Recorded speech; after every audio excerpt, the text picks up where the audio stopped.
Est-ce que vous rencontrez des problèmes de connexion réseau et que vous ne savez pas par où commencer pour les résoudre? Eh bien ça tombe bien car dans ce cours, je vais vous guider pas à pas à travers les étapes essentielles de dépannage réseau à partir d'un PC en utilisant des commandes clés telles que ping, tracert, ARP-A et ipconfig. À la fin de ce cours, vous aurez appris à diagnostiquer et résoudre efficacement des problèmes de connectivité et assurer que votre réseau fonctionne parfaitement.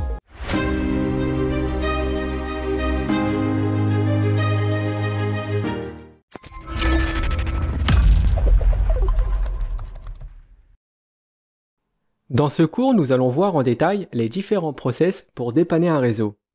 Sur cette topologie, le PC ne peut pas communiquer avec le serveur qui se trouve sur un réseau distant.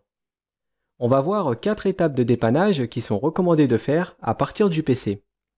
Tout d'abord, on commence par essayer de pinguer l'adresse de bouclage. Pour ça, il faut ouvrir une fenêtre d'invite de commande et faire un ping de l'IP 127.0.0.1. Cette IP est l'adresse de bouclage. Elle permet de tester le protocole TCP de sa propre machine. Si le ping réussit, c'est que la pile TCP fonctionne.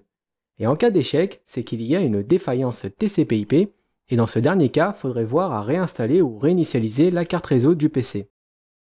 Ensuite, on peut essayer de pinguer l'hôte local, c'est-à-dire sa propre IP. Dans l'exemple, il s'agit de l'IP du PC, qui est la 192.168.1.1. Si le ping réussit, c'est que la carte réseau du PC fonctionne parfaitement. La pile TCP/IP peut communiquer avec la carte réseau à travers son pilote. Si le ping échoue, il faudrait probablement revoir en détail les paramètres TCP/IP du PC. Si le problème n'a toujours pas été ciblé, on peut tester un ping vers la passerelle par défaut, c'est-à-dire la gateway. En principe, il s'agit de l'IP de l'interface du routeur. Sur cette topologie, c'est l'IP 192.168.1.254.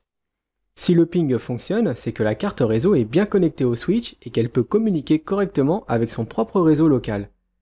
Et si le ping échoue, c'est qu'il y a un problème en local qui pourrait être n'importe où entre le PC et le routeur. Si les 3 premières étapes réussissent, alors qu'il y a toujours un problème de communication entre le PC et le serveur, on peut tester directement un ping de celui-ci. C'est-à-dire qu'à partir du PC, on lance un ping 192.168.2.1. Dans l'exemple, on voit que le ping fonctionne parfaitement. Cela veut dire que la communication IP entre le PC et le serveur distant est bonne. Le réseau physique distant fonctionne. Si toutes ces étapes sont correctes et qu'il y a toujours un problème de communication avec le serveur, c'est qu'il y a probablement un problème de résolution de nom. Dans ce cas, il faudrait penser à vérifier les paramètres DNS. Le principal objectif d'un admin réseau est de s'assurer que les équipements réseau fonctionnent convenablement. On va voir les principales commandes qu'il faut connaître pour dépanner au mieux le réseau. La commande ping permet de tester l'accessibilité d'une autre machine à travers un réseau IP. Elle mesure également le temps qu'elle a mis pour recevoir la réponse. C'est ce qu'on appelle le RTT, qui se traduit en français par le temps aller-retour. Cette commande utilise une requête ICMP request et attend une réponse ICMP reply. Un envoi répété permet d'obtenir des statistiques pour déterminer le taux de paquets perdus et le délai moyen de réponse. La commande traceroute ou tracert sous Windows est une commande qui permet de suivre les chemins qu'un paquet IP va prendre pour aller d'un point à un autre. Les paquets IP sont acheminés vers la destination en passant d'un routeur à un autre. Chaque routeur examine sa table de routage pour déterminer le routeur suivant. La commande traceroute va permettre d'identifier les routeurs qui ont été traversés et d'indiquer le délai entre chacun des routeurs ainsi que les éventuelles pertes de paquets. Ces informations sont très utiles pour diagnostiquer des problèmes de routage comme des boucles, c'est-à-dire des paquets IP qui tournent en rond. La commande ARP-A permet d'afficher la correspondance entre les adresses IP et les MAC adresses sur un PC. La commande showIP-ARP est identique à un ARP-A, sauf qu'elle s'exécute sur un routeur Cisco et permet d'afficher aussi la table ARP. ipconfig ou ipconfig/all est un utilitaire de ligne de commande disponible sur toutes les versions de Windows. Il permet d'obtenir les paramètres IP d'un PC. L'option /all à la fin de la commande ipconfig permet d'afficher l'adresse IP, le masque de sous-réseau et la passerelle par défaut pour toutes les cartes réseau physiques et virtuelles. Elle affiche même les paramètres DNS. La commande Telnet est une application qui permet de se connecter sur des périphériques distants.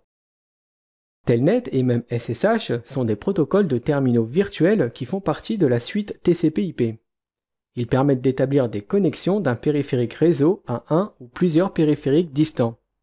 Pour se connecter à un hôte qui prend en charge Telnet, il faut utiliser la commande Telnet plus l'IP de l'hôte à connecter. Et SSH est le remplaçant de Telnet qui lui est beaucoup plus sécurisé, car la communication entre le client et serveur est cryptée.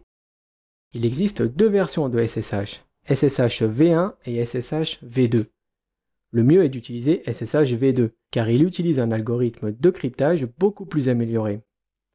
Pour démarrer une session cryptée avec un périphérique réseau à distance, il faut utiliser la commande SSH plus l'hôte à connecter.